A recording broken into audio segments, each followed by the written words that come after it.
तो हम मेष लगन के विभिन्न भावों में शुक्र और केतु की युति के बारे में चर्चा कर रहे थे। इस वीडियो में देखेंगे 8वें भाव के लिए। 8वां भाव जहां पर आपके वृश्चिक राशि है, वृश्चिक राशि में अगर शुक्र और केतु साथ रहेंगे तो यहाँ किस प्रकार के रिजल्ट आप लोगों के लिए आएंगे। देखिए, ये कंजक्शन अगर देखा जाए तो ज्ञान के लिए बहुत अच्छा कंजक्शन है और कुछ हद तक ये धन के लिए भी अच्छा कंजक्शन माना जा सकता है, लेकिन रिलेशनशिप वाइज ये इतना अच्छा कंजक्शन नहीं माना जाएगा।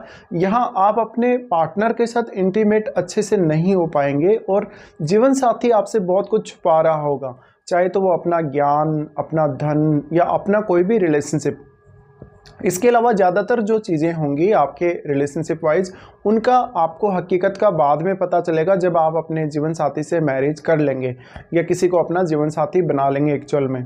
तो यहाँ पे जो 8th हाउस है, ये काफ़ी ऐसा हाउस है जिसमें हम काफ़ी सारी ऐसी चीज़ें देख सकते हैं इस कंजक्शन के होते हुए जो आपकी लाइफ में सडनली सामने आएंगी। यहाँ पर अगर आप तंत्र मंत्र की तरफ जाते हैं, कोई भी साधना सिद्धि की तरफ जाते हैं, या आप कोई भी गुड विद्या की तरफ अगर अग्रसर होते हैं लाइफ में, तो अच्छा है, आप ज़्यादा से ज़्यादा ज्ञान अर्जित करेंगे। दूसरा, यहाँ जो भौतिक सुख है उसको लेकर भी उतनी अच्छी स्थिति नज़र नहीं आती। यहाँ केतु आपको सडनली वैवाहिक जीवन में डिटैचमेंट दे सकते हैं। यहाँ पर आपका एक मैरिज टूटने के बाद दूसरा मैरिज ज़्यादा सक्सेसफुल होने के चांसेस बनते हैं कभी कभी। इसके अलावा ये सास ससुर से तो लगभग अच्छे रिलेशंस ही दिखाता है, लेकिन आपका जो मैरिड लाइफ है उसमें आपके जो इन लॉज हैं उनका इंटरफेयर बहुत ज़्यादा रहता है। भले ही आप फर्स्ट मैरिज देखें या किसी का अगर सेकंड मैरिज हुआ है तो उसमें भी।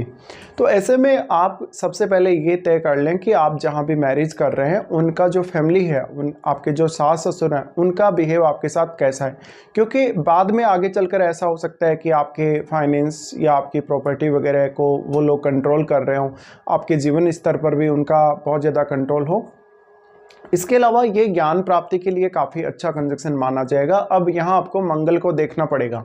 मंगल आपके चार्ट में वास्तव में कैसी स्थिति में है। मंगल आपके लग्नेश भी हैं, तो आपके जीवन साथी के आने के बाद ये हाउस बहुत ज़्यादा एक्टिव हो जाएगा और बहुत सारी ऐसी अचानक से चीज़ें आपकी लाइफ में होने लगेंगी जिनको आपने कभी एक्सपेक्ट नहीं किया था।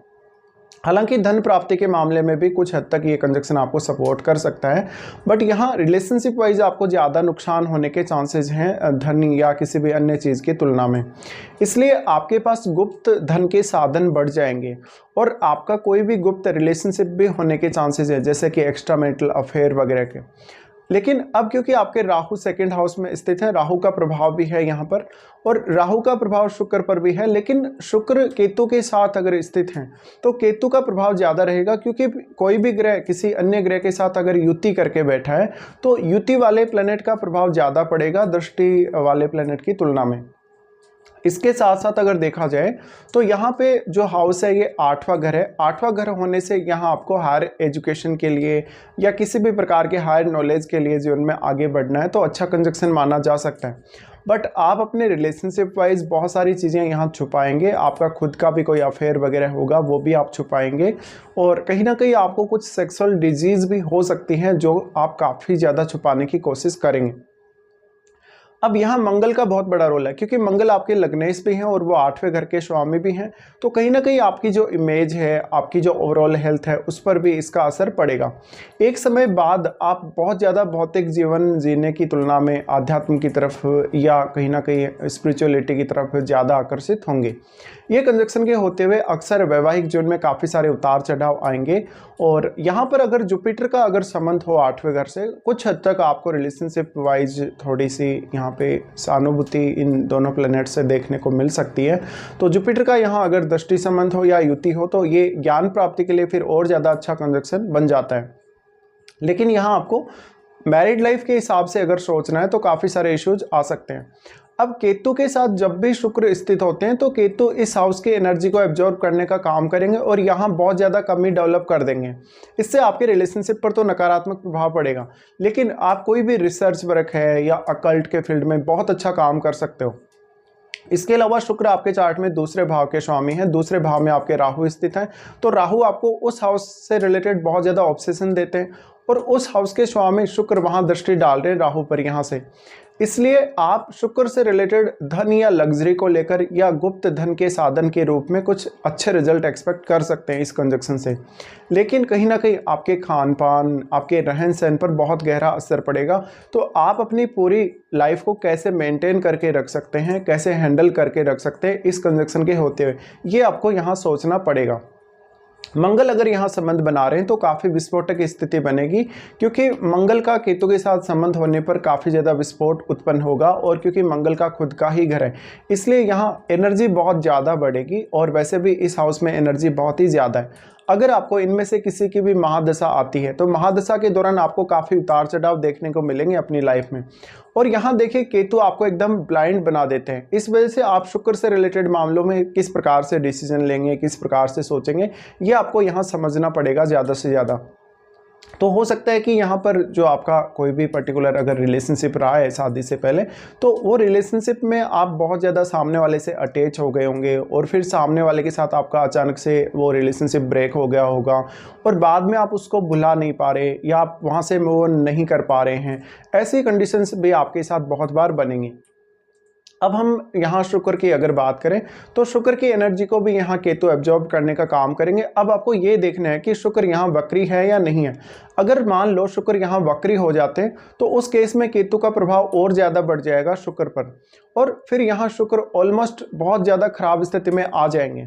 लेकिन अगर शुक्र यहाँ कुछ हद तक पावरफुल स्थिति में है, अच्छी स्थिति में है और किसी भी मंगल जैसे ग्रह का संबंध यहाँ नहीं है, तो थोड़े बहुत रिजल्ट आप यहाँ एक्सपेक्ट कर सकते हैं जो कि अच्छे होंगे। लेकिन शुक्र के वक्री होने के केस में आपको रिलेशनशिप वाइज और मैरिड लाइफ के हिसाब से बहुत ज़्यादा खराब रिजल्ट मिल सकते हैं। इसके साथ साथ ये कंजक्शन के होते हुए आपकी धन संपत्ति पर दूसरे लोगों का अधिकार होना या दूसरे लोगों का इंटरफेयर होना और आपके धन और संपत्ति को लेकर बहुत सारे गलत डिसीजन वगैरह होना, इसके चांसेस हैं। इसके अलावा आप स्पेकुलेटिव तरीका अपना सकते हैं या बहुत ज़्यादा जल्दी जीवन में धनवान होने के लिए कुछ ऐसा साधन अपना सकते हैं जिसमें आप बहुत बड़ा नुकसान उठाएंगे। तो आप अपनी जो दिनचर्या है, जो आपकी डेली लाइफ है या जो डेली आपका रूटीन है, अर्निंग्स का जो आपका साधन है, उसको लेके काफ़ी ज़्यादा कंफ्यूज्ड रहेंगे और अपने खर्चों को नहीं संभाल पाएंगे। इसके साथ साथ अपने भौतिक जीवन को लेकर काफ़ी ज़्यादा असंतुष्टि आपके अंदर रहेगी। तो यहाँ पे अब आपको देखना पड़ेगा शनि जैसे ग्रह का प्रभाव है या नहीं है, चंद्रमा जैसे ग्रह का प्रभाव है या नहीं है, बृहस्पति का प्रभाव है या नहीं है। चंद्रमा और अगर बृहस्पति का प्रभाव हो तो ये कंजक्शन आपको इंट्यूशन काफ़ी ज़्यादा दे सकता है और आने वाले समय के लिए, फ्यूचर के लिए आप कुछ ऐसी प्लानिंग भी कर सकते हो जिसमें आपको पहले ही आभास हो जाएगा आने वाले समय का।